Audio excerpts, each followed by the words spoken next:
वो जब हम उनके साथ काम करते थे, अरविंद केजरीवाल का उदय हो रहा था, तो ये कहती थी कि मैंने दिल्ली ऐसी बनाई है कि लोग याद रखेंगे दिल्ली को। और जब हम देखते हैं शीला दीक्षित जी की दिल्ली बीजेपी की तारीफ करती थी, कांग्रेस की तारीफ करती थी, आज दिल्ली को बिल्कुल नर्क बना दिया गया था। तो उसके जेल में भेजना भी एक स्ट्रेटजी है ताकि हम काम कर पाए, दिखा पाए अपने आप को। बीजेपी ने असल में एक जाल बोला, जाल बोली। हाँ, उस जाल में अरविंद केजरीवाल फंसे और जब तक उन्हें पता चलता वो जाल में फंसे हैं तब तक बहुत देर हो गई। तो अभी पंजाब में आम आदमी पार्टी की सरकार है। पंजाब की जो स्थिति बन रही है, वहाँ के एमएलएस को काम नहीं करने दिया जाए। फ्री हैंड नहीं, आम आदमी पार्टी, हाँ, आम आदमी पार्टी फ्री हैंड नहीं है उनको। लगता है कि आम आदमी पार्टी ने शराब घोटाला किया है। करप्शन तो हुआ है। हाँ, अरविंद केजरीवाल की सहमति के करप्शन हो ही नहीं सकता। हाँ, तो क्या अरविंद मैंने आम आदमी पार्टी की बर्बादी के कारण अरविंद केजरीवाल बोल सकते हैं क्या?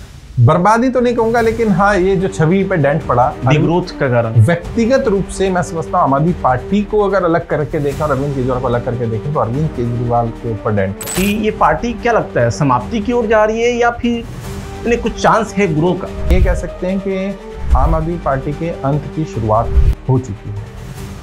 नमस्कार, जय हिंद दोस्तों, मेरा नाम जफर नकवी है और आज हम एक नए पॉडकास्ट में एक राजनीतिक मुद्दे को लेकर आए हैं, जहाँ पे हमारे साथ हैं शहनवाज चौधरी सर, और हम बात करने वाले हैं आम आदमी पार्टी के ग्रोथ को लेके कि आने वाले दिन में आम आदमी पार्टी क्या ग्रो करने वाली है, किस तरह से ग्रो करने वाली है। अब पूरे मुद्दे को लेके हम डिस्कस करेंगे, उनकी क्यों हारे वो, और क्या आने वाले दिन में क्या उनको एक्सपेंशन में जाना चाहिए। बहुत सारे मुद्दे हैं, तो आप कंटिन्यू की देखिए इस पॉडकास्ट को, आपको बहुत सारे ओवरव्यू मिलेंगे और बहुत सारी चीज़ आपको सीखने को मिलेगी। तो आपका स्वागत है इस पॉडकास्ट। बहुत शुक्रिया, धन्यवाद सर। बेसिकली हम बात करने वाले हैं बहुत सारे ऐसे टॉपिक पे जो कि हम बहुत फ्रीली बात करेंगे, बिना हेजिटेशंस के, बिना किसी चीज़ के, क्योंकि एग्जैक्टली अब क्या होता है कि कोई चीज़ ग्रो होती है हमारे लाइन में भी, क्योंकि मैं एजुकेशन बैकग्राउंड से बिलोंग करता हूँ, हमारे लाइन में बहुत सारी एडटेक कंपनी आती है और वो धीरे धीरे ग्रो करती है। देन आफ्टर डिग्रोथ भी होता है चीज़ों का। उसी तरह भी फर्स्ट टाइम मैंने देखा कि जो हमारी आम आदमी पार्टी थी, जो मुद्दा हमारा है आम आदमी पार्टी का, कि वो एक्सपोनेंशियली ग्रो कर रही थी। पहली बार, दूसरी बार केजरीवाल जी सीएम बने हमारे, अच्छा परफॉर्म किया, बट अचानक क्या हुआ कि वो अपनी सीट को मतलब कि होल्ड ही नहीं कर पाए। देखिए, अचानक कुछ नहीं होता है राजनीति में जी। एज ए पॉलिटिकल ट्रेनर मैं 18 साल से ये काम कर रहा हूँ जी। कोई भी घटना अगर घटती है और खासकर से इतनी बड़ी घटना हो कि एक आंदोलन से निकली पार्टी अपनी समाप्ति की ओर बढ़ रही है जी, तो उसमें मल्टीपल रीजंस है। अगर हम शुरुआत करें तो इसकी असली शुरुआत हो गई थी जब आम आदमी पार्टी ने एक बड़ी गलती की, जब ये शराब का इन्होंने कोरोना के टाइम में शुरू किया। घोटाला तो मैं कई बार बोल भी देते हैं, लेकिन मेरे हिसाब से जब तक प्रूफ नहीं हो, हाँ, तो घोटाला बोलना तो ठीक नहीं। लेकिन जो शराब का किया इन्होंने, एक बोतल के साथ एक शराब की बोतल फ्री करी, वो एक बहुत बड़ा नेगेटिव इम्पैक्ट था। क्योंकि आम आदमी पार्टी एक ऐसी पार्टी थी जो आंदोलन से निकली थी और लोगों को ये उम्मीद थी कि वो कुछ अलग हटके राजनीति करेंगे। शराब की बोतल के साथ शराब, मतलब अगर मैं एज ए लेमैन सोचूं जफर भाई, अगर आम आदमी पार्टी ने एक दूध की बोतल के साथ दूध की बोतल फ्री कर दी होती तो आज अरविंद केजरीवाल देश के सबसे बड़े मसीहा होते। एग्जैक्टली। आज मनीष सिसोदिया को दूध मंत्री कहा जाता, ना कि शराब मंत्री। तो मतलब इन्होंने वो जो गलती की, वहां से शुरुआत हुआ।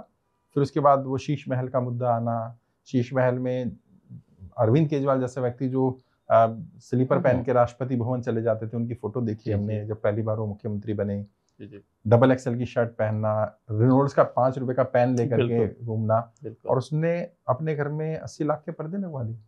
हाँ, मतलब हैरानी होती है, 70 लाख की कालीन ले आया वो व्यक्ति अपने घर में, कैसे? भले ही वो उनका अपना घर नहीं था, लेकिन शायद अरविंद केजरीवाल को लगता था, जो उन्होंने सदन में बोला विधानसभा में, कि 50 साल तक हमें कोई हरा नहीं पाएगा। तो शायद उन्हें मालूम था कि 2050 तक तो हम रहेंगे, तो घर तो बढ़िया होना चाहिए। तो फिर वो आम आदमी वाली बात कहाँ रही। और जब आप अपने बेसिक से हट जाते हैं, एजुकेशन की बात करें, अगर आप फंडामेंटल, बायजूस का एग्जांपल हमारे सामने है, बेसिक फंडामेंटल जब आपके खत्म हो जाए तो फिर और आपको लगे सिर्फ मार्केटिंग करके शाहरुख खान को ला करके प्रचार अच्छा कर देंगे तो आपका ब्रांड चलेगा, तो ब्रांड फ्लॉप हो जाते हैं। वैसे ही कोर पॉइंट को नहीं पकड़ेंगे, फंडामेंटल को छोड़ देंगे तो छोड़ देंगे। और दूसरा सबसे बड़ी गलती जो आम आदमी पार्टी ने की ना, मुझे लगता है अरविंद केजरीवाल ही उनकी एसेट थे, बिल्कुल, और वही उनकी लायबिलिटी बन गया। आज अरविंद केजरीवाल की जो डेंट पड़ा है ना, कि शराब घोटाले में पार्टी को फंड मिला और मनी ट्रेल तो मिल ही गया, पैसा नहीं मिला भले ही, मनी ट्रेल तो मिल ही गया, तो वो एक बड़ा चैलेंज है अब आम आदमी पार्टी के आगे कि अब अरविंद केजरीवाल के चेहरे के अलावा कौन, तो ये बिल्कुल डाउनफॉल होगा। इस पे एक और क्वेश्चन मेरे दिमाग में आता है सर कि जैसे कि अभी आम आदमी पार्टी डाउनफॉल पे, और अब मुझे लगता, अब मैंने देखा भी बहुत जगह कि आप अपना विचार रखते हैं किसी भी पॉलिटिकल पार्टी को लेके अपने पॉइंट, क्योंकि आप एक पॉलिटिकल स्ट्रेटजिस्ट भी हैं, बहुत सारे पार्टी को आप सपोर्ट किए हैं, बहुत सारे नहीं सपोर्ट तो नहीं बट मेरे स्टूडेंट हैं। हाँ बिल्कुल, और जैसे एमएलए एमपी को आप ट्रेनिंग दिए हुए हैं जी, तो वो आपका पार्ट रहा हुआ है, तो आप बहुत मुझे लगता है कि जो जनता देख रही है हमें, उनको बहुत क्रिस्प चीज़ें मिलेगी जो आप एक पॉइंट ऑफ व्यू देंगे। तो उसमें मैं एक नेक्स्ट सवाल जो मेरा होता है कि ये पार्टी क्या लगता है समाप्ति की ओर जा रही है या फिर इन्हें कुछ चांस है ग्रो का? देखिए ये कह पाना समाप्ति तो थोड़ा जल्दबाजी हो जाएगी शायद, लेकिन ये कह सकते हैं कि आम आदमी पार्टी के अंत की शुरुआत हो चुकी है। अब इसको कहते हैं ना, कोई पत्थर का ढलान पर है और नीचे आ रहा है, तो जब तक कोई बहुत बड़ा सपोर्ट बेस नहीं मिलेगा तब तक ये ढलान से गिरना खत्म नहीं होगा। और अभी इनके पास सिर्फ पंजाब एक बचा हुआ है स्टेट। अगर मान लीजिए पंजाब आम आदमी पार्टी हार जाती है, जो कि अभी वर्तमान में, आज हम 2025 में बैठे हैं, 27 में चुनाव है, 25 में ही मार्च है, बिल्कुल 2 साल हैं पूरे। बिल्कुल सर, 2 साल तो राजनीति में बहुत लंबा समय होता है, 2 महीने में बहुत कुछ बदल जाता है। लेकिन आज की परिस्थिति में अगर आज चुनाव हो जाते हैं तो Aam Aadmi Party will going to lose Punjab, Punjab हार जाएंगे। अगर पंजाब हार जाती है आम आदमी पार्टी तो फिर आम आदमी पार्टी के अस्तित्व पर बहुत बड़ा प्रश्न चिन्ह लगेगा। और वैसे भी जो मैं अक्सर बोलता हूं कि जिन पार्टियों की कोई अपनी आइडियोलॉजिकल बेस नहीं होता ना, उनका ग्रोथ भी ऐसी होता है एक्सपोनेंशियल, और डाउनफॉल भी ऐसी होता है, क्योंकि आइडियोलॉजी नहीं है। अभी देश में 2 आइडियोलॉजी चल रही है, एक भारतीय जनता पार्टी की और एक कांग्रेस की। आप माने ना माने, आप हो सकता है बीजेपी को पसंद करें, आप कांग्रेस को करें, किसी को भी ना करें, लेकिन 2 आइडियोलॉजी, 2 धड़े हैं। बिल्कुल बिल्कुल बिल्कुल। अब इन 2 के अलावा तीसरा कोई तब आ सकता है जब उसकी आइडियोलॉजी हो। ऐसा नहीं है बाकी आइडियोलॉजी नहीं है, जैसे लेफ्ट फ्रंट एक आइडियोलॉजी है, भले ही इंडिया में उतना अभी नहीं है। बीएसपी एक आइडियोलॉजिकल बेस्ड पार्टी है, तो वो कभी समाप्त नहीं होगी, कम हो जाएगी, उसकी जगह कोई और पार्टी ले लेगा, आइडियोलॉजी है। आम आदमी पार्टी में आपसे पूछता हूँ जफर भाई, आप तो एजुकेशनिस्ट हैं, क्या आइडियोलॉजी आम आदमी पार्टी? कोई आइडियोलॉजी नहीं है। हाँ, फ्री की चीजें दे देना, ये देना, ये आइडियोलॉजी तो नहीं होती ना। बिल्कुल बिल्कुल। आइडियोलॉजी सिर्फ बाबा साहब अम्बेडकर का फोटो लगा लेना, ये आइडियोलॉजी नहीं है। हाँ बिल्कुल। आपने पार्टी का संविधान बनाया, संविधान में लिखा गया कि 3 साल तक राष्ट्रीय संयोजक कोई एक व्यक्ति रह सकता है और 2 बार लगातार रह सकता है जी, उसके बाद चेंज ही होगा, यानी 6 वर्ष। बिल्कुल। आज आम आदमी पार्टी को बने हुए 14 वर्ष 13 वर्ष हो गए हैं। अरविंद केजरीवाल लगातार संयोजक बने, कैसे? उन्होंने एक संविधान संशोधन कर दिया कि जब तक चाहें तब तक कोई भी एक व्यक्ति राष्ट्रीय संयोजक रह सकता है। सही बात। तो आप तानाशाही तो खुद ही दिखा रहे हो अपने घर में, पार्टी आपके अपने घर की तो नहीं है।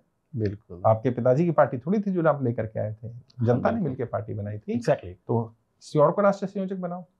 और अगर अरविंद केजरीवाल के पास कोई एक भी ऐसा वफादार व्यक्ति नहीं है कि जिसको राष्ट्रीय संयोजक बना सके, तो ये भी एक बड़ा क्वेश्चन मार्क है कि आपको सब पे शक हो रहा है। मनीष जी को बना दो, बिल्कुल, आतिश जी को बना दो, सौरभ भारद्वाज जी को बना दो।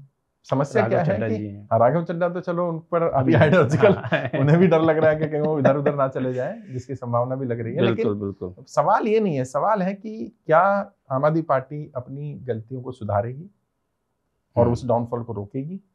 रोकने में अरविंद केजरीवाल को क्या साइडलाइन करेंगे वो? क्योंकि अरविंद केजरीवाल के आसपास जो चाटुकार हैं वो तो कभी नहीं चाहेंगे कि अरविंद केजरीवाल हटें। बिल्कुल। तो फिर पार्टी को समाप्त हो जाएगी फिर, और कौन रोकेगा? अगर पंजाब हार जाते हैं और अरविंद केजरीवाल फिर भी टिके रहते हैं तो प्रॉब्लम आएगी। और प्रॉब्लम वो दिख रही है पंजाब में। अगर मैं जा रहा हूँ, मिल रहा हूँ, पंजाब में क्या है, एक तो पंजाब एंटी बीजेपी स्टेट है पूरा, 3 एमएलए हैं ऑल दो बीजेपी के, लेकिन वहाँ बीजेपी का कुछ ज्यादा है नहीं, आइडियोलॉजिकली लड़ाई रहती है। बिल्कुल। कांग्रेस को लेकर सिंपैथी है, हाँ, क्योंकि कांग्रेस ने जो चन्नी साहब की सरकार चली 6 महीना या उससे पहले भी सरकार चली, सरकार कोई ज्यादा खराब नहीं चलाई कांग्रेस ने। ऑल्दो आम आदमी पार्टी का एक फ्लो था तो उसमें लोगों ने वोट कर दिया। और पंजाब एक इमोशनल ड्रिवन स्टेट है, पंजाब भावनाओं से चलता है, उनकी भावनाओं को कोई हर्ट करे, कोई दिल्ली से बैठ के पंजाब नियंत्रण में करना चाहे, पंजाब के मुख्यमंत्री को हटा के खुद बनना चाहे या राज्यसभा जाना चाहे पंजाब से, तो पंजाब इसको एक्सेप्ट नहीं करता है। और पंजाब के जिस तरह से रिसोर्सेज का मिसयूज हो रहा है, अभी अरविंद केजरीवाल विपासना पे गए और देखिए 50-60 गाड़ियों का काफिला, और उनके नेता मतलब इतनी मूर्खता करते हैं आम आदमी पार्टी के बाद, सोचता हूँ वो दिखा रहे हैं योगी जी का काफिला कितना बड़ा है, वो दिखा रहे हैं मध्य प्रदेश के मुख्यमंत्री का काफिला। अरे भाई, वो आंदोलन से निकली पार्टी नहीं है। करेक्ट। योगी जी ने थोड़ी कहा था मैं गाड़ी नहीं लूंगा, सिक्योरिटी नहीं लूंगा, उन्होंने एक्सेप्ट किया सब कुछ। उन्होंने कहा हम करेंगे, तुमने कहा था हम नहीं लेंगे, फिर तुम इतनी बड़ी चीजें ले रहे हो और पंजाब का पैसे का दुरुपयोग करोगे तो पंजाब माफ कर देगा? नहीं करेगा, पंजाब हरा देगा। ये हर एक केस में देखा जाता है। मैंने देखा अक्सर एजुकेशन में कुछ चीजें मेरे सामने गई। अब मैं नाम नहीं लेना चाहूंगा। नहीं, नाम क्यों नहीं लेंगे, नाम लीजिए, नाम तो भाई खुल के बात करते हैं इसमें क्या। जफर भाई देखो क्या है, नहीं ये पॉलिटिकल थोड़ा मामला नहीं था इसलिए मैं नाम नहीं ले रहा हूँ। एजुकेशन का मामला, जैसे कि हमारे आनंद कुमार जी सुपर 30, ठीक है, सो वो अपना डिवोट किए, अपना अच्छा कर रहे हैं लाइफ में, ठीक है, अच्छा किए।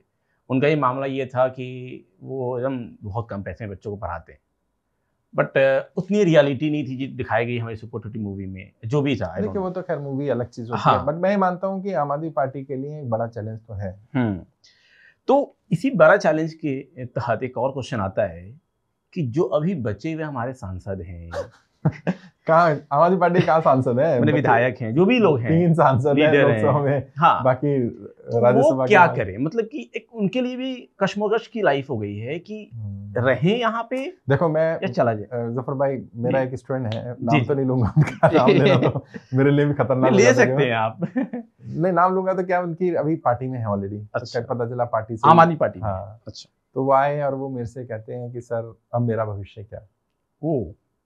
जबकि वो अच्छी पोजीशन पर हैं और अरविंद केजरीवाल एंड कंपनी के बिल्कुल कोर ग्रुप के साथ हैं। और उन्होंने फिर ये बताया कि कई एमएलएज भी मेरे संपर्क में हैं, 1-2 एमएलएज भी हैं जो मेरे नोन हैं, उनसे मैंने बात की, पंजाब के कई एमएलए से मैंने बात की, कई नेताओं से बात की, सब में एक दुविधा की स्थिति तो है। कन्फ्यूजन ये है कि अगर आम आदमी पार्टी समाप्त होती है और तब जाते हैं पार्टी छोड़कर, फिर तो तब शायद कोई वैल्यू नहीं करेगा उतनी। ऑल्दो वैल्यू तो ठीक है, एमएलए हैं आप तो रहेगी, एमपी हैं तो रहेगी, लेकिन पदाधिकारी की शायद ना रहे। तो कुछ नहीं बचा तो आप आ गए। हाँ, कुछ नहीं बचा तब आ गए। Exactly. वहां पे पहले सत्ता भोगी फिर यहाँ आ गए। तो वो ये देख रहे हैं कि क्या ये राइट टाइम है जाने का या नहीं है।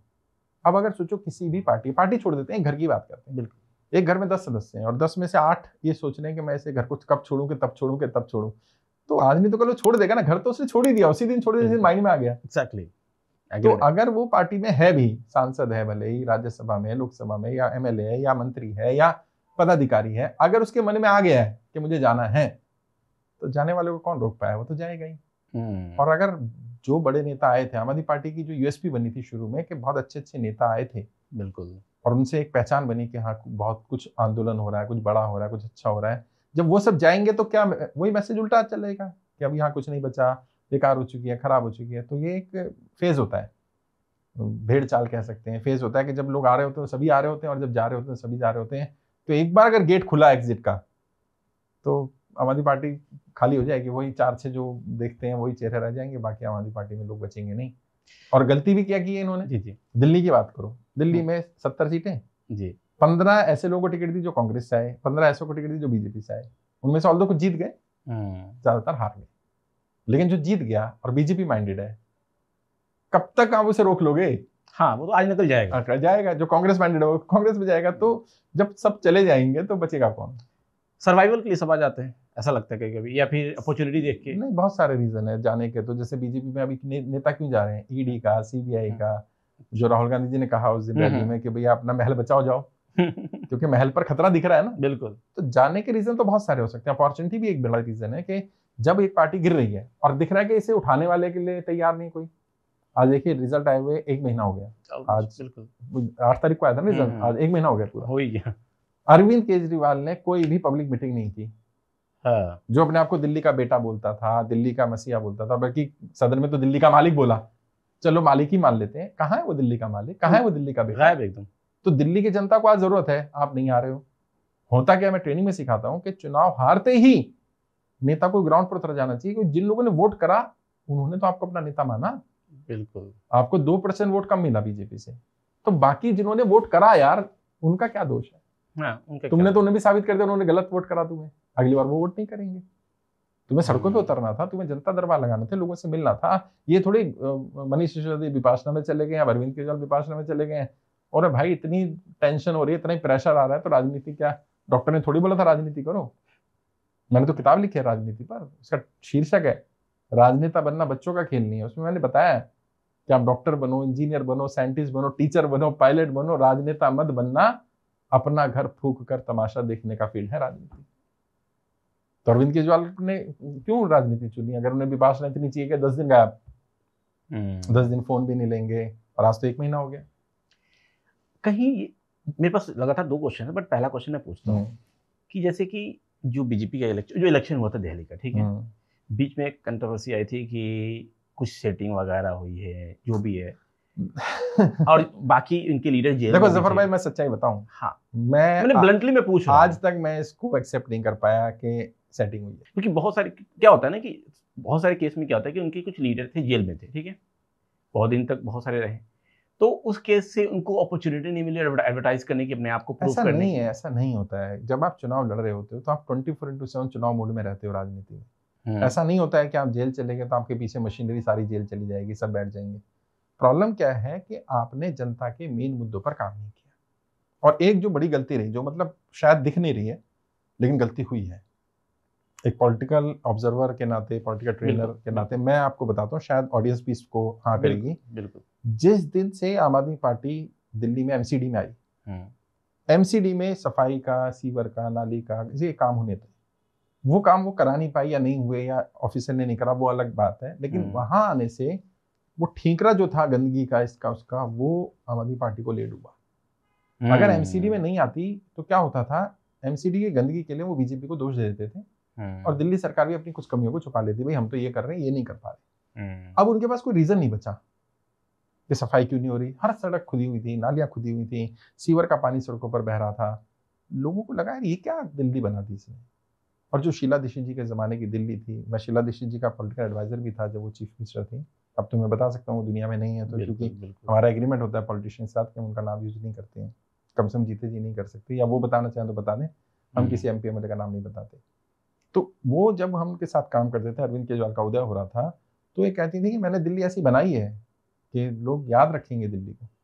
और जब हम देखते हैं शीला दीक्षित जी की दिल्ली, बीजेपी भी तारीफ करती थी, कांग्रेस भी तारीफ करती थी, आज दिल्ली को बिल्कुल नर्क बना दिया गया था। तो दिल्ली की जनता को लगा यार ये देश की राजधानी, देश के बाकी राज्य आगे बढ़ रहे हैं और मोदी जी का, बीजेपी का दिल्ली में इतने लंबे समय तक सत्ता में ना आना, वो भी एक जनता हो गया कि एक मौका दिया जाए, केंद्र में भी बीजेपी हो जाए, राज्य में बीजेपी हो जाए। और अभी मैं आपके पॉडकास्ट में बता सकता हूँ कि अगले महीने चुनाव है एमसीडी मेयर के, एमसीडी में भी बीजेपी आने वाली है, भी कंफर्म है, मेयर बीजेपी अपना बना लेगी क्योंकि वो माहिर है इस काम में और उनके पास अब नंबर भी है, बहुत सारे पार्षद भी छोड़कर आ गए और एंटी डिफेक्शन लॉ जो है वो एमसीडी में अप्लाई नहीं होता। सही। तो वो लोग जो हैं वो आ जाएंगे। तो मुझे लगता है कि कहीं ना कहीं का स्ट्रेटजी था, मुझे ऐसा लगता है, मैंने आप बताएंगे बेहतर, कि बीजेपी वालों का ये स्ट्रेटजी था। ठीक है, मैं किसी के साइड नहीं हूँ, अभी मैं बहुत न्यूट्रल बात कर रहा हूँ, मैं एक पॉलिटिकल स्ट्रेटजिस्ट से बात कर रहा हूँ और जनता के टुवार्ड्स एक इन्फॉर्मेशन ला रहे हैं कि क्या स्ट्रेटजी था। स्ट्रेटजी था कि हो सकता है ऐसा, मैं पूछ रहा हूँ कि जैसे कि ये जो लोग जेल में गए थे, ठीक है, पहला चीज, तो उसके जेल में भेजना भी एक स्ट्रेटजी है ताकि हम काम कर पाए, दिखा पाए अपने आप। नहीं, देखिए क्या है, मैंने एक वीडियो भी बनाया था इस पर। बीजेपी ने असल में एक जाल बुना। हाँ, उस जाल में अरविंद केजरीवाल फंस गए और जब तक उन्हें पता चलता वो जाल में फंसे हैं तब तक बहुत देर हो गई थी। हाँ, जाल क्या था मैं बताता हूँ, थोड़ा विस्तार से बताना पड़ेगा।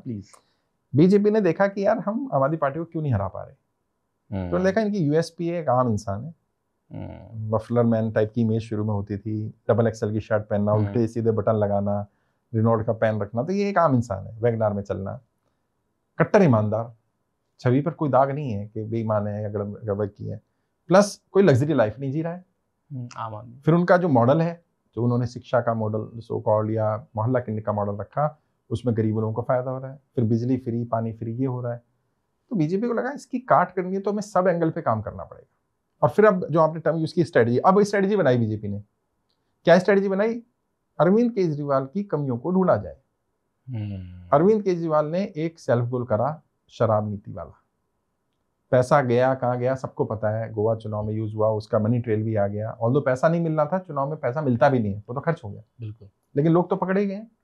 भाई सुकेश है और लोग हैं, बहुत सारे PAs हैं इनके जेल में है, बहुत सारे मोबाइल फोन तोड़े अरविंद केजरीवाल और मनीष सिसोदिया ने, तो क्यों तोड़े? एप्पल के फोन क्यों तोड़े उन्होंने, अगर कुछ नहीं था तो? ये तो सब कोर्ट में है, चार्जशीट में है। तो हुआ क्या कि बीजेपी ने वो कट्टर ईमानदार की छवि तोड़ दी शराब घोटाले से। शराब घोटाला अगर बीजेपी चाहती या LG साहब चाहते तो जब ये हो रहा था तभी रोक सकते थे फाइल को। LG ने नहीं रोका, करने दो, कोई बात नहीं, पकड़ लेंगे इनको। फिर जब शीश महल बनाया अरविंद केजरीवाल ने, तब बीजेपी ने नहीं रोका उनको। नरेंद्र मोदी की केंद्र में सरकार थी, केंद्र सरकार नहीं मना दे देती, DDA तो केंद्र सरकार के अंदर में आता है ना, PWD को भी रोक सकती थी राज्य वाले को केंद्र सरकार, कि नहीं हम इतना बड़ा महल नहीं बनाने देंगे, बनाने दिया। पर्दे ले आओ, ये ले आओ, स्ट्रेटजी थी। हाँ, 50 करोड़ रुपए खर्च कर दो। अरविंद केजरीवाल को लगा यार काम हो रहा है, कौन रोक रहा है, एमएलए तो मुख्यमंत्री तो हम नहीं बनना है। और फिर जब अरविंद केजरीवाल की छवि जो आम इंसान की थी वो खत्म हुई, सिक्योरिटी ले ली उन्होंने, कांग्रेस से गठबंधन कर लिया उन्होंने बड़ा बंगला बना लिया, उन्होंने शराब घोटाला कर दिया, तो वो दोनों छवि डेंट हो गया, मौके पे चौका मारा। आम इंसान की छवि भी नहीं रही और वो भी छवि नहीं रही। तो जब दोनों छवि खराब हो गई आम आदमी की, अरविंद केजरीवाल की, और सारा कैंपेन जो था अरविंद केजरीवाल के चेहरे पर था, फिर अरविंद केजरीवाल को जेल भेज करके ये साबित करने की कोशिश की बीजेपी ने कि देखो करप्शन हुआ है। ऑल्दो अभी भी वो बेल पर है और मुझे पूरी उम्मीद है, मैं आपके पॉडकास्ट पे बात बोल सकता हूं कि जल्दी ही अरविंद केजरीवाल और उनकी टीम जेल होगी फिर से, और ये फास्ट ट्रैक पर बीजेपी चाहेगी कि इनको जेल में भेजा जाए। हो सकता है जेल में इसलिए ना भेजे बीजेपी कि उनका यूज करे गुजरात में या बाकी राज्यों में जहाँ चुनाव होने हैं कि भाई जाके कांग्रेस को हराओ, ये भी हो सकता है। तो बीजेपी के पास तो खोने के लिए कुछ है ही नहीं। बीजेपी की दिल्ली में सरकार भी बन गई है और उम्मीद है कि बीजेपी अच्छी सरकार चलाएगी भी, काम भी करेगी, क्योंकि बहुत लंबे समय बाद मौका मिला है बीजेपी को।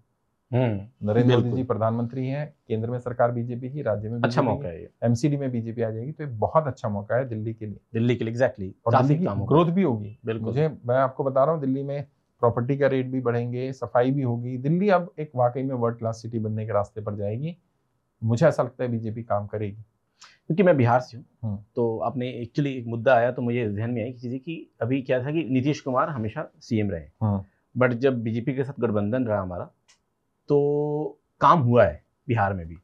देखिए बिहार पे कभी हम और डिस्कस कर लेंगे, बिहार का तो अलग टॉपिक है पूरा बिहार में। लेकिन हाँ, इतना जरूर मैं बोल सकता हूँ आपके उस पे जो आपने बात कही है, वर्तमान परिस्थिति में बिहार बीजेपी तो शायद अच्छा करे, लेकिन नीतीश जी के लिए परिस्थिति बहुत फेवरेबल नहीं है।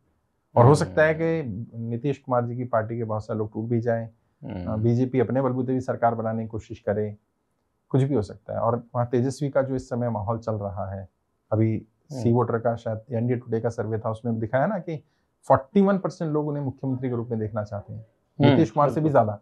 तो तेजस्वी के पक्ष में अगर इतनी लहर है तो बीजेपी और नीतीश कुमार के लिए आसान नहीं है।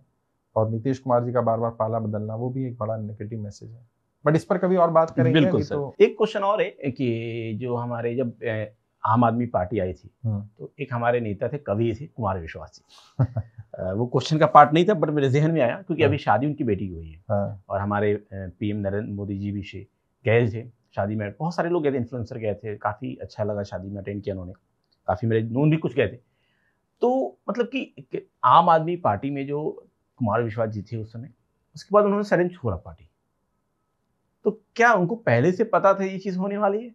नहीं, पहले से तो देखिए किसी को नहीं पता होता है, लेकिन रीजन तो कुमार विश्वास जी ज्यादा अच्छा बता पाएंगे। लेकिन मुझे ऐसा लगता है जैसे योगेंद्र जी के साथ मेरा थोड़ा संपर्क है, जी उन्हें ऑब्जर्व भी किया, प्रशांत भूषण जी के साथ बातचीत की, तो शायद अरविंद केजरीवाल को ये लगता है कि उनसे बड़ा नेता कोई पार्टी में नहीं रहना चाहिए, क्योंकि कुमार विश्वास की फैन फॉलोइंग आज भी ज्यादा ही है और उस समय तो सबसे ज्यादा थी। मतलब मैं समझता हूँ अगर कुमार विश्वास नहीं होते तो ये पार्टी उतनी बड़ी और आंदोलन उतना बड़ा नहीं हो पाता, क्योंकि हम सब भी कुमार विश्वास के फैन हैं और उनको सुनते थे। बिल्कुल, कोई दीवाना कहता है और बाकी चीजें, और तब हम भी यंग थे, वैसे तो 10-12 साल पहले आंदोलन में इसमें जाना बहुत नॉर्मल सी बात लग रही थी कि हाँ हमारे सामने कुछ बड़ा हो रहा है।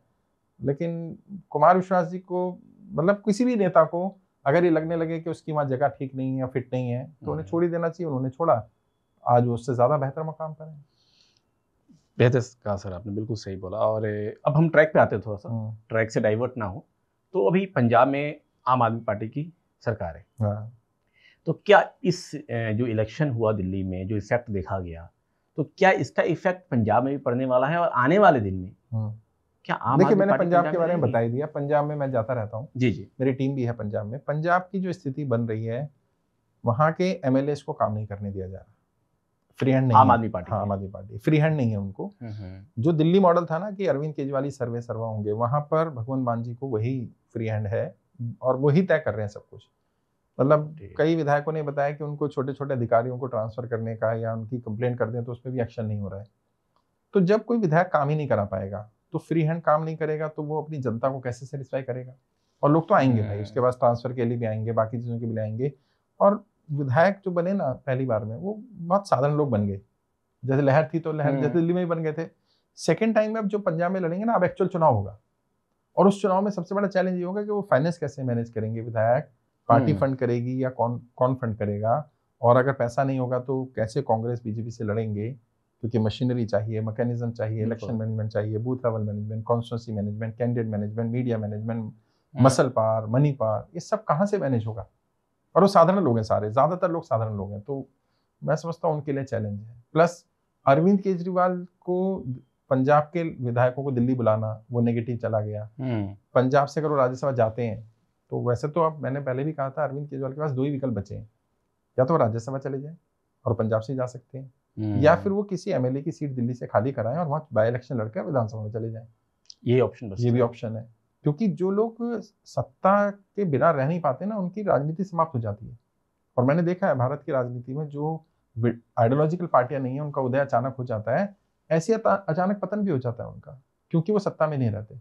तो अरविंद केजरीवाल अगर लंबे समय तक सत्ता से बाहर रहे तो दिक्कत हो जाएगी उन्हें, तो वो राज्यसभा जाएंगे तो भी नुकसान है, क्योंकि पंजाब के लोग कहेंगे आप पंजाब से जा रहे हो, ऑल्दो वहां से एक एमएलए को उन्होंने बाय इलेक्शन में उतार दिया, एक सांसद को, तो हो सकता है उसकी सीट खाली होने के बाद अरविंद केजरीवाल चले जाएं। जा सकते हैं, लीगली कोई दिक्कत नहीं है, लेकिन ये गलत मैसेज जा सकता है। अरविंद केजरीवाल अगर एमएलए बन जाते हैं दिल्ली से और विपक्ष की भूमिका में आते हैं तो शायद वो एक अच्छा स्टेप उनके लिए होगा, लेकिन इन दो के अलावा कोई विकल्प नहीं है उनके पास।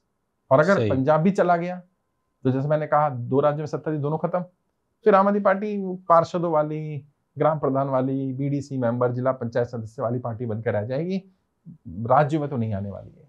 और एक बार राज्यों से समाप्त हो जाए तो फिर बहुत मुश्किल होता है ऐसी पार्टियों का बाउंस बैक करना जिनकी आइडियोलॉजी नहीं है, क्योंकि आम आदमी पार्टी की अपनी कोई फिक्स आइडियोलॉजी नहीं है। बीजेपी वाले ले लो, कांग्रेस वाले ले लो, यहाँ से ले लो, वहां से ले लो, पार्षद ले लो, विधायक ले लो, करना काम है बस। तो वो लोग जो आइडियोलॉजिकली बेस्ड वाले नहीं है, वो तो एक ना एक दिन चले ही जाएंगे। विजन ही नहीं उनका, फिर विजन नहीं, और उनका सिर्फ सत्ता है ना। बिल्कुल, जो आपके साथ सत्ता के लिए है ना जफर भाई, वो सत्ता जाने के बाद वो छोड़ ही देगा आपको, ये कंफर्म है। और जीवन में भी अगर कोई आपकी सिर्फ पैसे रुतबे से आपके साथ जुड़ गया, फिर तो जिस दिन आपका वो रुतबा पैसा खत्म होगा उस दिन चला जाएगा। तो आम आदमी पार्टी को पंजाब में बड़ा चैलेंज है, और अभी टाइम है। मैं नहीं कह रहा हूँ कि सब कुछ समाप्त हो गया, अभी भी चीजें ठीक की जा सकती हैं, अगर अभी भी अपने विधायकों को फ्री हैंड दिया जाए, अभी भी इंडिपेंडेंटली काम करने दिया जाए, अभी भी कुछ फाइनेंशियल के ऊपर काम किया जाए, तो आम आदमी पार्टी सर्वाइव कर सकती है। क्या आपको लगता है कि आम आदमी पार्टी ने शराब घोटाला किया था और केजरीवाल जी बेईमान है? क्योंकि आप बेहतर जान रहे हैं, और जान क्या रहे हैं, क्योंकि आपने वो चीज़ विजुअलाइज की है, देखी है, और आप एक एनालिस्ट टाइप से देखते हैं चीज़ों को, तो आपको बेहतर पता है चीज़ों को। नहीं, देखिए, मैं ये मानता हूँ करप्शन तो हुआ है। हाँ, ये तो कंफर्म है, करप्शन तो हुआ है। वो पैसा चुनाव में, क्योंकि मैं समझता हूँ राजनीति, और देखो मैं तर्क दे रहा हूँ, और आप भी और ऑडियंस भी सुने, और इसको तर्क को देखें कि ऑडियंस बताए कि क्या सही है क्या गलत है। जब आम आदमी पार्टी ने पहली बार चुनाव लड़ा तो आम आदमी पार्टी ने क्राउड फंडिंग करी, जनता से पैसा मांगा। ट्रू, 20 करोड़ रुपए ने आ भी गया, इतना आ गया कि अरविंद केजरीवाल को एक रैली में बोलना पड़ा कि भाई अब हमें और पैसे नहीं चाहिए। ये बात है 2013 के चुनाव की। 2015 में भी आम आदमी पार्टी ने क्राउड फंडिंग से चुनाव लड़ा, पैसा लिया और भरपूर पैसा मिला। तब उन्होंने वेबसाइट पर डाला था, फिर वो भी बंद कर दिया, कितना डोनेशन है वो भी बताना बंद कर दिया। 2020 चुनाव में आम आदमी पार्टी ने कोई क्राउड फंडिंग नहीं करी, और फिर पैसे वाले उम्मीदवार आ गए, बीजेपी से आ गए, कांग्रेस से आ गए, तो उन्होंने पैसा फिर एमसीडी में सुनने में मिला के बहुत पैसे का खेल हुआ, टिकट में, इसमें उसमें, फिर ये शराब घोटाला हो गया। तो आम आदमी पार्टी के पास पैसा आ गया, ऐसा मुझे लग रहा है, और वो पैसा आया तो चुनाव में यूज हुआ। तभी गोवा में अच्छा चुनाव लड़ा, गुजरात में अच्छा चुनाव लड़ा, पंजाब में अच्छा चुनाव लड़ा गया, सरकार बना ली गई।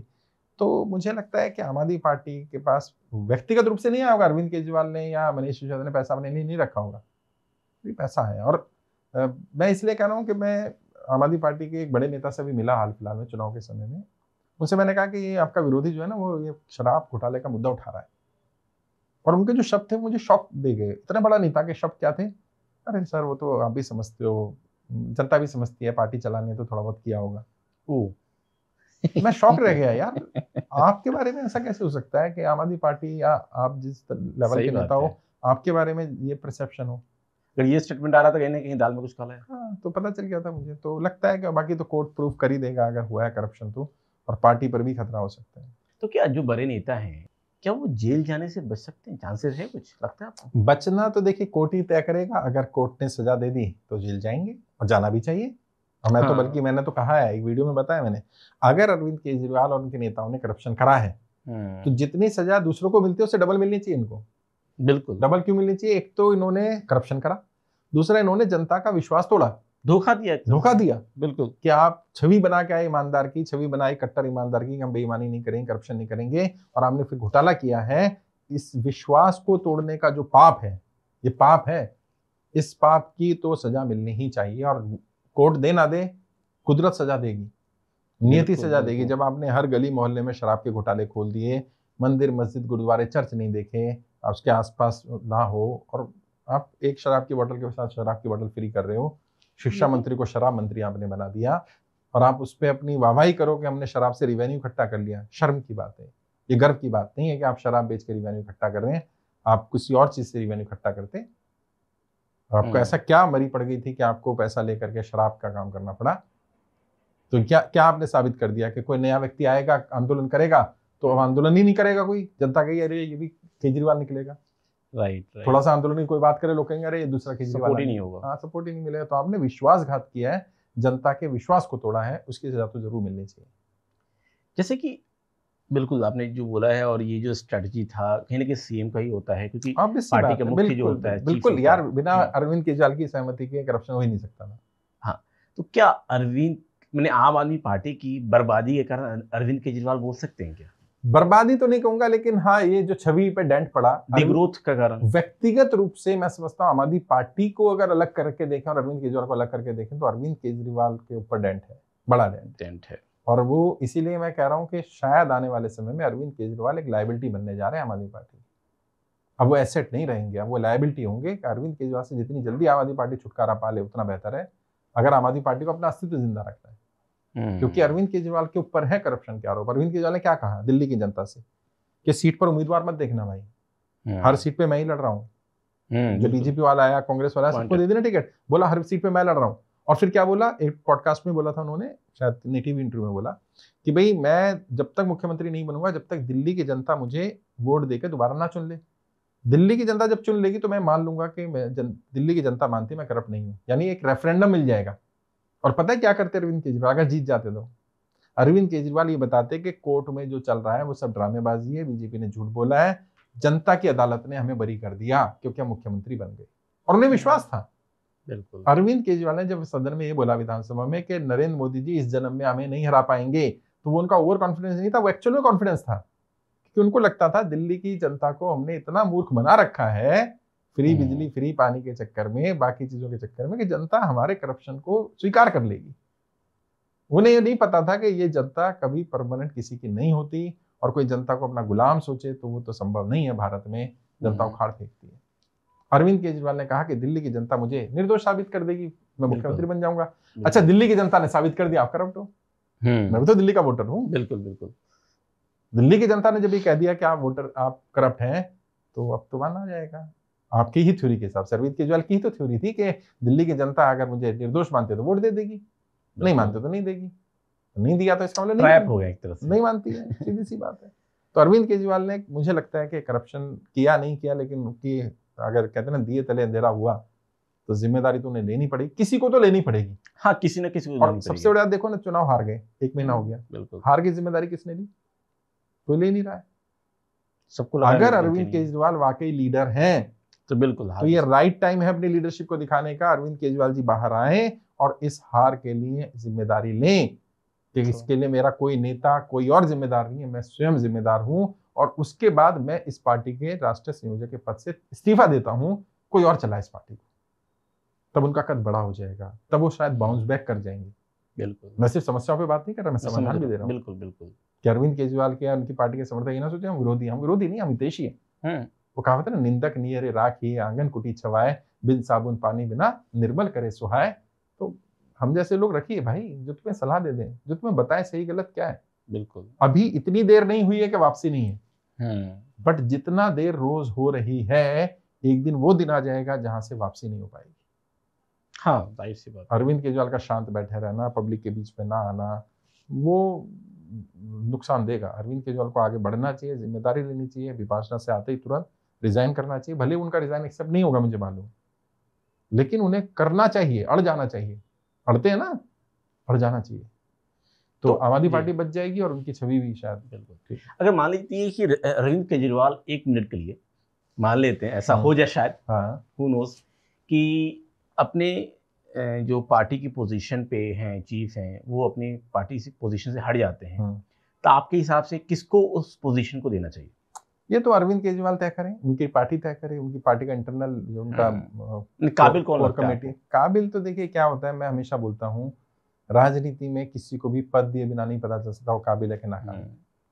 अगर आज आपसे पूछा जाए राहुल गांधी जी काबिल हैं प्रधानमंत्री बनने के कि नहीं है, कैसे पता चलेगा? देख के पता चलेगा। बिल्कुल। नरेंद्र मोदी जी का क्या मालूम था किसी को कि वो प्रधानमंत्री बन के क्या करेंगे क्या नहीं करेंगे, बन के तो पता चला। बिल्कुल। आज हम उसकी समीक्षा कर सकते हैं, और आज के बजाय जब वो पद पर नहीं रहेंगे, कभी तो नरेंद्र मोदी छोड़ेंगे, तब हम समीक्षा कर पाएंगे। जैसे आज हम अरविंद केजरीवाल जी की समीक्षा कर पा रहे हैं। बिल्कुल। जब राहुल गांधी प्रधानमंत्री बनेंगे तब समीक्षा करेंगे ठीक थे कि नहीं थे। बेटर। तो ऐसे ही अरविंद केजरीवाल जिसको देंगे या पार्टी जिसको तय करे उसे दें, और फिर चेक करें वो कितना पार्टी को आगे बढ़ा पा रहा है। बट फुल टाइमर डेडिकेटेड व्यक्ति चाहिए होगा जो संगठन में आमूलचूल परिवर्तन करे, चापलूस लोगों से दूरी बनाए, जो संगठन में वाकई आइडियोलॉजिकल बेस तैयार करे। एक आइडियोलॉजिकल बेस होता है जिसमें सिर्फ एक आइडियोलॉजी के लोग ही समाएंगे, सिर्फ पद के लिए लालच वाले, पैसा देकर आ जाने वाले वो नहीं चलेंगे, तो शायद ये पार्टी बचेगी। वरना देश में अभी भी वर्तमान में देखिए 8-9 पार्टियां जो समाप्त होने के कगार पर है, समाप्त होने के कगार पर है 8-9 पार्टियां देश में, और वो पार्टियां जिनकी सत्ता रही है राज्य में। आप पंजाब में देख लीजिए अकाली दल 2 टुकड़े हो ही गया, समाप्त होने के कगार पर है। हरियाणा में देख लीजिए इंडियन नेशनल लोक दल और INLD और जेजेपी, बीएसपी समाप्त होने का कारण है। महाराष्ट्र में शिवसेना में भी टूट हो गई है और एनसीपी में टूट हो गई है, जम्मू कश्मीर में, तमिलनाडु में AIDM के। तो ये कुछ पार्टियां जो सत्ता में रही और समाप्त होने का कारण पर है। आम आदमी पार्टी भी उनमें से एक बन जाएगी। TRS देख लीजिए तेलंगाना में कितनी बुरी स्थिति में पहुंच गई। तो अरविंद केजरीवाल को तुरंत युद्ध स्तर पे डिसीजन लेने पड़ेंगे और छोड़कर फिर एक कार्यकर्ता के रूप में काम करके देखे ना, क्या सुरक्षा, क्या गाड़ी, क्या वो जनता के बीच आए यार, पोल पर चढ़े, लाइट काटें, ये करें वो करें, तब लगेगा। जब बीजेपी जीती थी, अनाउंसमेंट हुआ था दिल्ली का, हाँ दिल्ली का, हाँ।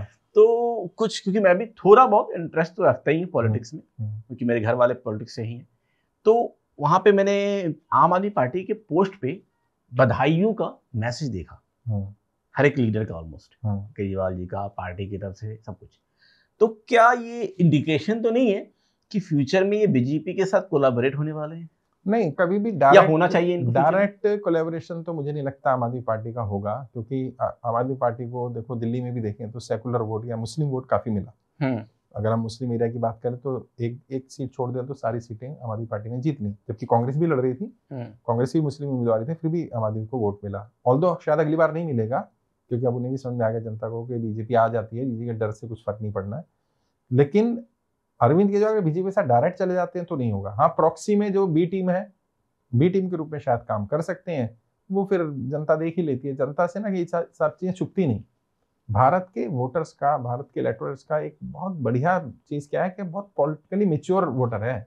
और आप बिहार से हैं, मैं यूपी से हूँ, तो यूपी बिहार का वोटर तो बहुत ही मेच्योर है। बिल्कुल, मतलब उसे कोई मूर्ख बना दे, वो वोटर मूर्ख बना देगा भाई। नेता वोटर के हिसाब से चलते हैं, ना कि वोटर नेता के हिसाब से चलता है। तो अरविंद केजरीवाल मूर्ख नहीं बना पाएंगे, और ना उन्हें बीजेपी के साथ जाना चाहिए। बीजेपी के साथ जाना तो सुसाइडल है उनके लिए। फिर तो सारी बात कांग्रेस जो बोलती थी बी टीम ये टीम, वो सब सच हो जाएगा। प्रॉक्सी में भी लड़ेंगे तो भी नुकसान ही होगा। और जिस तेजी से के साथ राहुल गांधी जी या कांग्रेस वापस से बाउंस बैक कर रही है, बिल्कुल मुझे लगता है कि अरविंद केजरीवाल को कांग्रेस के साथ ही आना पड़ेगा। और अरविंद केजरीवाल जी के लिए एक रास्ता ये भी है कि वो कांग्रेस या राहुल गांधी को अपना लीडर स्वीकार करें और कांग्रेस के साथ मिलकर लड़ें चुनाव। जहां जहां जाएंगे कुछ ना कुछ मिल जाएगा। चाहे गुजरात की बात कर लें या कहीं और राज्य में भी 1-1, 2-2, 4-4 सीटें बनती रहेंगी। आहिस्ता आहिस्ता पार्टी फिर रिवाइव कर जाएगी। 5 साल लगेंगे। आज ही कांग्रेस को या राहुल गांधी जी की लीडरशिप को स्वीकार करें, उनसे जो भी बातचीत करनी है, माफी वाफी मांगनी है, या जो भी करना है आपस में खत्म करें कि भाई जो हुआ हुआ। क्योंकि कांग्रेस ने तो बता दिया कि हम जिताएं ना जिताएं, या जिताने की ताकत हो ना हो, हराने की ताकत तो है हमारी। बिल्कुल। और कांग्रेस अब ऐसा मौका दोबारा देगी नहीं किसी पार्टी को कि वो उसका वोट ले जाए। तो अरविंद केजरीवाल के पास एक ऑप्शन है कि वो कांग्रेस के साथ गठबंधन करें, ना कि बीजेपी के साथ। और जाएंगे भी नहीं बीजेपी के साथ, तो क्योंकि बहुत सारा आइडियोलॉजिकल बेस वोट जो है, जो भले ही आम आदमी पार्टी की एक्सच आइडियोलॉजी नहीं है, लेकिन सेकुलरिज्म तो है। बिल्कुल, बाबा साहब अम्बेडकर की फोटो तो लगी है, शहीद आजम भगत सिंह की फोटो तो लगा रखी है उन्होंने, भले ही दिखावे के लिए सही, लेकिन मुझे नहीं लगता कि कभी वो बीजेपी के साथ जाएंगे। काफ़ी अच्छा इंटरेक्शन हुआ सर आपके साथ। कुछ रैपिड फायर खेलते हैं। 2-3 क्वेश्चंस हैं। पहला चीज़ कि क्योंकि हम किसी पार्टी के खिलाफ और किसी के फेवर में नहीं बात कर रहे हैं। नहीं, हम तो करते नहीं। बिल्कुल। देखो मेरा तो इंस्टीट्यूट है। बिल्कुल। मेरे यहाँ सभी पॉलिटिकल पार्टियों के नेता आते हैं। बिल्कुल। तो मैं कभी भी किसी के पक्ष या विपक्ष की बात नहीं करता। और हाँ, न्यूट्रल भी इसलिए नहीं हो सकता क्योंकि एक सच्चाई वाला पक्ष तो मेरा रहता ही है। हाँ, जो सच है वो है। हाँ, वो चाहे किसी को बुरी लगे चाहे अच्छी लगे। कई लोग कहते हैं साहब हम न्यूट्रल हो। मैं न्यूट्रल कैसे रह लूं यार? न्यूट्रल क्या होता है? राजनीति में न्यूट्रल कुछ होता है क्या? या तो मुझे सच बोलना पड़ेगा और सच किसी को तो कड़वा लगेगा ही। हाँ, अगेंस्ट वालों को लगेगा। भाई जब मैं बोलता हूँ कि अरविंद केजरीवाल ने गड़बड़ की है तो अरविंद केजरीवाल के समर्थक क्या खुश होंगे? नहीं, बिल्कुल नहीं होंगे। और जब मैं कहूंगा कि कांग्रेस ने यहाँ गलतियां की है तो कांग्रेस का समर्थन है। जब मैं बीजेपी की बात करता हूँ, बीजेपी व्यापारियों पे काम नहीं कर रही है, व्यापार पे और ग्रोथ पे काम करना चाहिए, तब बीजेपी वाले कहते हैं यार ये तो भाई हम तो सबके दुश्मन है। बिल्कुल, क्योंकि हम सच बोलते हैं। सर एटलीस्ट 5 ऐसे काम दिखाइए, बताइए आप, क्योंकि आप दिल्ली वोटर भी यहाँ यूपी से बिलोंग करते हैं, जो आम आदमी पार्टी ने अच्छा काम किया आपके हिसाब से दिल्ली में। दिल्ली में देखो 14 साल के शासन में 11 साल लगभग 11 राज किया। तो देखिए उसमें शिक्षा का मॉडल थोड़ा ठीक रहा, स्कूलों में इम्प्रूवमेंट। ऑल तो मैं भी दिल्ली से पढ़ा हूँ, I born and brought up in Delhi only. तो भले मेरा जन्म यूपी का रहा, बट मैं तो 1.5 साल का था तो दिल्ली मेरे डैड ले आए थे मुझे। तो दिल्ली के स्कूल पहले भी अच्छे थे, प्रतिभा विकास विद्यालय हुआ करते थे, अच्छे स्कूल होते थे, गवर्नमेंट स्कूल दिल्ली के बहुत अच्छे थे और हॉस्पिटल भी बहुत अच्छे थे। तभी पूरे देश से लोग आते थे दिल्ली, अभी भी आते हैं। अरविंद केजरीवाल को विरासत में अच्छा मिला मॉडल, उस मॉडल को उन्होंने और अच्छा बेहतर बनने की कोशिश की और सस्टेन किया, ये अच्छी बात थी। दूसरा, जो हर लेवल पे करप्शन होता है हर सरकार में, अरविंद केजरीवाल ने वैसा कुछ नहीं किया ऐसा लगा। शराब घोटाले को अगर हटा दें थोड़ी देर के लिए तो कोई ऐसे घोटाले का बड़ा आरोप नहीं है। ऑल्दो अभी जल बोर्ड का घोटाला निकल के आ रहा है, शिक्षा में दिख रहा है कि स्कूलों में शौचालय को भी कमरे काउंट कर लिए गए, कमरे के रेट पर शौचालय बनाए गए। वो तो ठीक है, वो जब अपोजिशन में थी सरकार, बीजेपी की आई है तो कुछ निकालेगी, लेकिन एज सच वो ठीक रहा। फिर बिजली फ्री और पानी फ्री वाला मुद्दा भी, वैसे तो मैं समर्थन नहीं करता कभी फ्री की योजनाओं का। मेरा मानना यह है कि एजुकेशन और हेल्थ ये फ्री हो, बाकी सब अर्न करनी चाहिए लोगों को, क्योंकि लोगों को आदत नहीं पड़ जाए फ्री की। बट क्योंकि दिल्ली में गरीब लोग हैं, 200 यूनिट तक गरीबी अफोर्ड मतलब कंज्यूम करता है, तो उनके लिए बिजली फ्री करना, पानी फ्री करना, वो भी काफी हद तक एक रिलीफ है। ऑल्दो ज्यादा अमाउंट नहीं होता है, 500-600 रुपए है, लेकिन एक गरीब आदमी के लिए वो भी एक अच्छा था। फ्री के जो मुझे कंसेप्ट पता है इन्होंने किया था, 200 यूनिट तक फ्री है, उसके एवब जाइएगा तो कॉस्ट देना पड़ेगा पूरा। नहीं, पूरा कॉस्ट नहीं, 200 यूनिट के बाद का कॉस्ट, कोई भी कॉस्ट देना। अच्छा, 200 यूनिट के बाद का देना था। तो 200 यूनिट तक का ठीक था, काफी लोगों के, गरीबों के लिए ठीक था। 10, 20, 50 रुपए बिल आते भी हैं तो ठीक है। हाँ, लेकिन जैसे आपने कहा 5 चीजें, तो मोटे मोटे तौर पर ये चीजें, जैसे इन्होंने कहा था भाई हम कई लोगों को पक्का करेंगे, पक्का नहीं कर पाए, वो करना चाहिए था, कुछ को किया है कुछ डिपार्टमेंट में।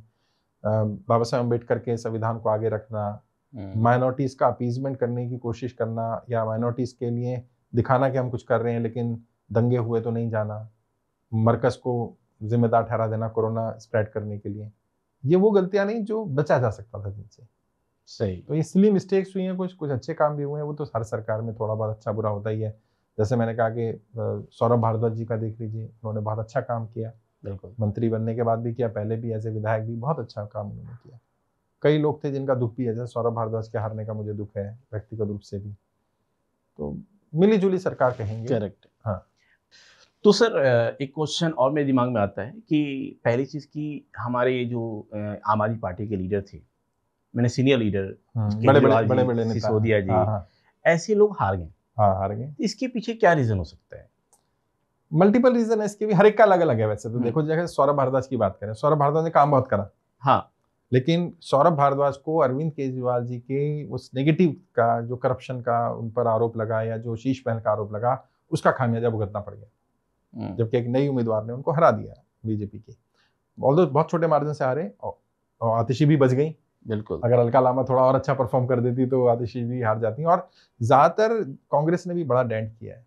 अगर 14-15 सीटों पे देखें तो कांग्रेस ने बहुत बड़ा डेंट किया। अगर वो 14-15 सीटें आ जाती हैं आम आदमी की, तो सरकार, ऑल्दो 37 सीट होती है, शायद सरकार बहुत मार्जिन पे बनती या बीजेपी तोड़ लेती, लेकिन इतना नुकसान नहीं होता। अरविंद केजरीवाल को हराने में बहुत बड़ा रोल संदीप दीक्षित जी का रहा। अगर संदीप दीक्षित जी इतना खुलकर कैंपेन नहीं करते तो शायद अरविंद केजरीवाल नहीं हारते। मनीष के ऊपर जो सीट चेंज करी मनीष सिसोदिया को सीट नहीं चेंज करनी चाहिए थी। उन्हें लगा ये सेफ सीट है यहाँ पर, क्योंकि मुस्लिम आबादी भी अच्छी खासी है और वहाँ पपड़गंज पिछली बार बहुत नैरो मार्जिन से जीते थे। बट यहाँ मारवा साहब आ गए उम्मीदवार, जो पुराने कांग्रेसी थे, 3 बार से एमएलए रहे थे वो बीजेपी से उम्मीदवार बन के आ गए, प्लस कांग्रेस ने एक मुस्लिम को उम्मीदवार बना दिया। तो वहां समीकरण ऐसे बिगड़े। मतलब मुझे लगता है कि आम आदमी पार्टी की ओवरऑल हार में एक एक सीट को देख करके अगर हम देखेंगे तो अलग अलग कारण नजर आएंगे। बिल्कुल। एक पूरे स्टेट में छवि खराब होना, एक सीट बाय सीट छवि खराब होना, अरविंद केजरीवाल का व्यक्तिगत रूप से अपनी सीट को हार जाना, ये एक बड़ा डेंट था कि एंटी इनकम्बेंसी अरविंद केजरीवाल के खिलाफ थी। और आम आदमी पार्टी कुछ है भी नहीं, आम आदमी पार्टी माइनस अरविंद केजरीवाल कुछ नहीं बचता है, क्योंकि उन्होंने कभी सेकेंड लाइन ऑफ लीडरशिप तैयार ही नहीं करी। जो है भी सेकेंड लाइन ऑफ लीडरशिप, चाहे मनीष जी हो या सत्येंद्र जैन जी हो या सौरभ जी हो या आतिशी जी हो, वो सब मतलब कठपुतली टाइप के हैं।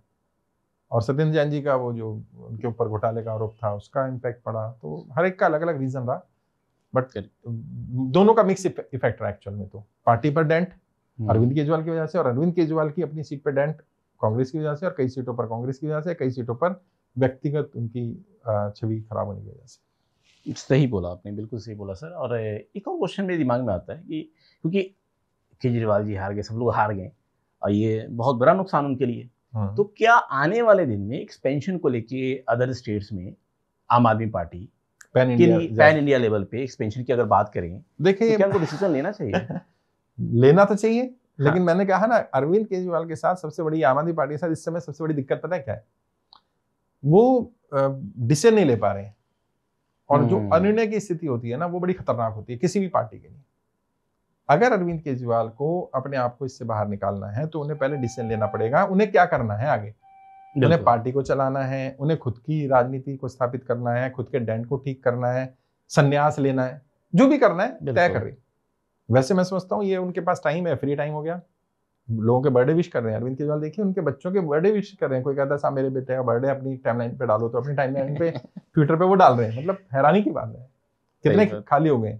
चलिए खैर वो अलग बात है, वो खाली है तो कुछ तो करेंगे ही, लेकिन पैन इंडिया एक्सपेंशन का टाइम है।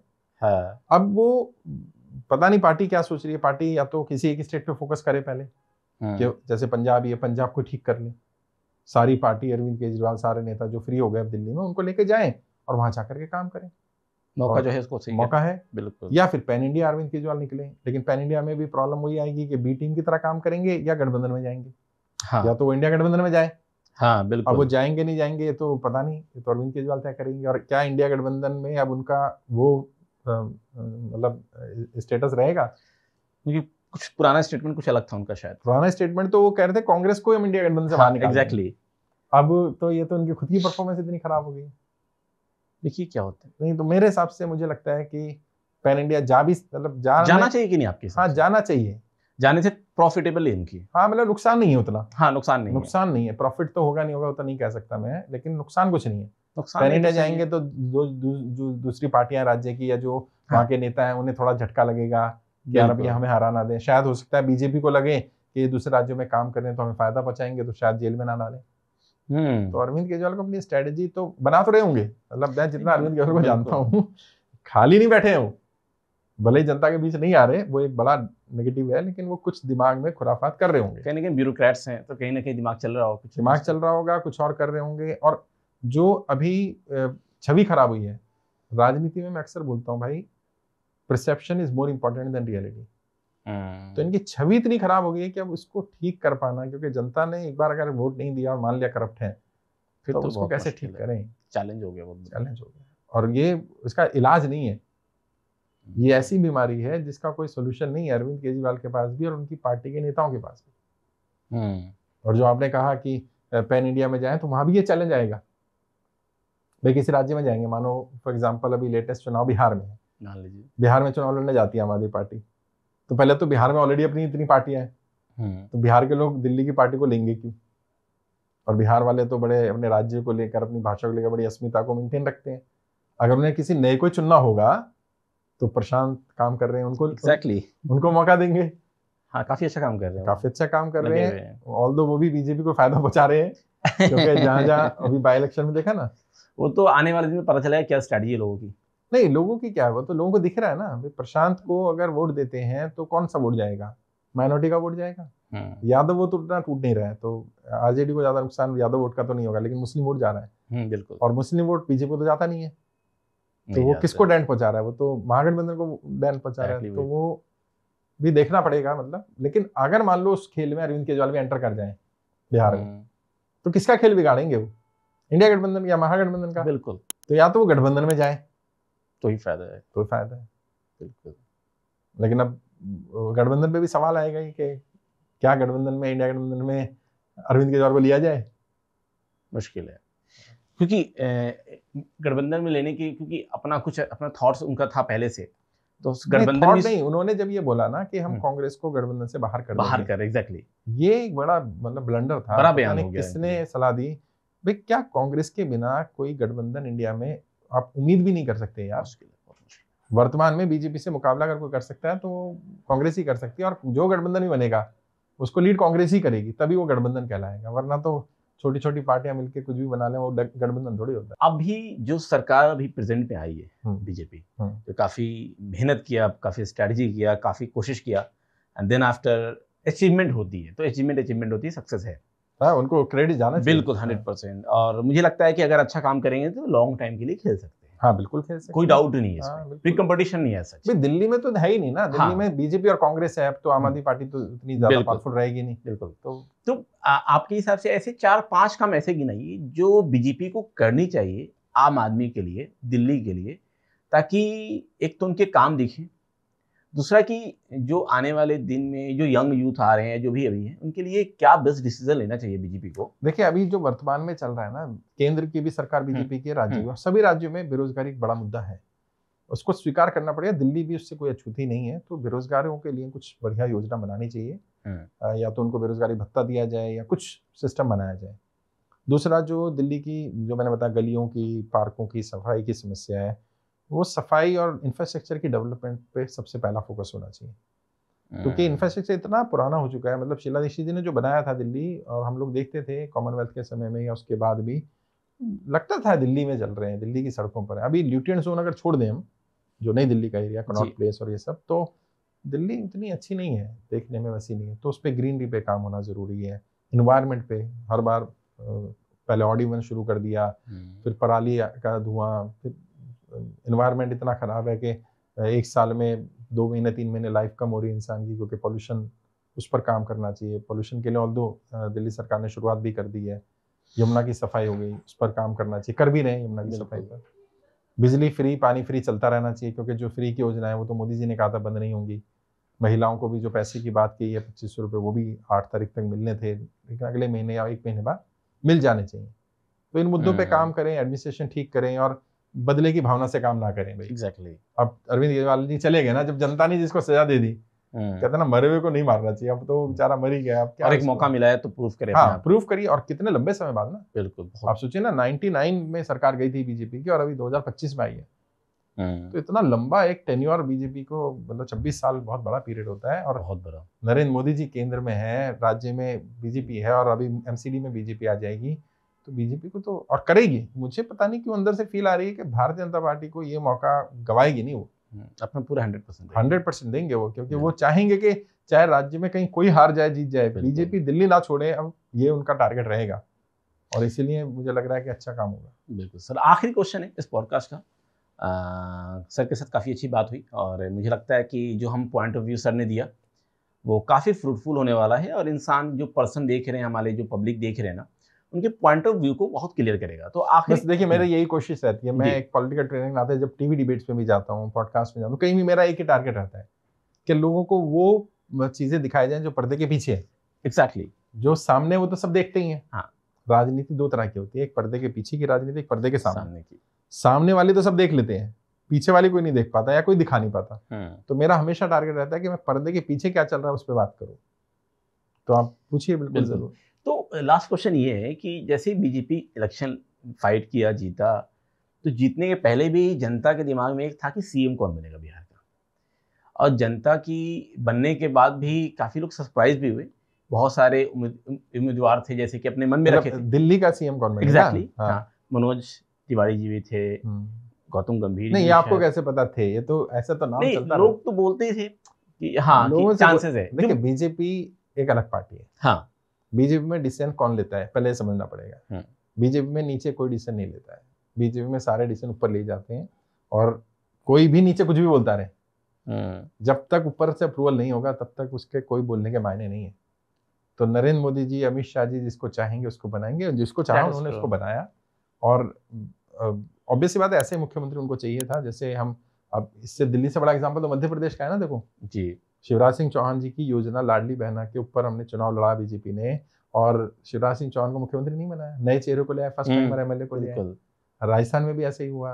तो बीजेपी से उम्मीद की जा सकती है, बीजेपी सरप्राइज देती है। तो बीजेपी ने अच्छा सरप्राइज दिया और एक महिला को दिया। बिल्कुल, क्योंकि ये पता था कि आतिशी जी ही सामने रहेंगी लीडर ऑफ अपोजिशन, तो महिला के सामने महिला रहेगी। तो स्ट्रेटेजिक डिसीजन था, स्ट्रेटेजिकल डिसीजन था और बहुत, मैं समझता हूँ, अच्छा डिसीजन रहा है। ग्रेट। तो हमारा पॉडकास्ट यही फिनिश करते हैं और आने वाले दिन में हम मल्टीपल टॉपिक्स पे, एजुकेशन पे, अदर पॉलिटिकल पार्टी पे हम पॉडकास्ट लाने की कोशिश करेंगे सर के साथ, और अपना पॉइंट ऑफ व्यू देंगे, और ताकि कुछ ऐसे इन्फॉर्मेशन भी देंगे जिससे आपकी ग्रोथ हो। और अगर आप देख रहे हैं तो आप प्रॉपर वे में देखिए इस चीज़ को और एनालाइज कीजिए। और इस चैनल पे अगर आप कनेक्ट हो ऑब्वियस है, तो कहीं ना कहीं अपनी एंगेजमेंट बढ़ाइए और अपने पॉइंट ऑफ व्यू शेयर कर सकते हैं हमारे चैनल पे कमेंट करके। तब तक के लिए जय हिंद, नमस्कार, थैंक यू।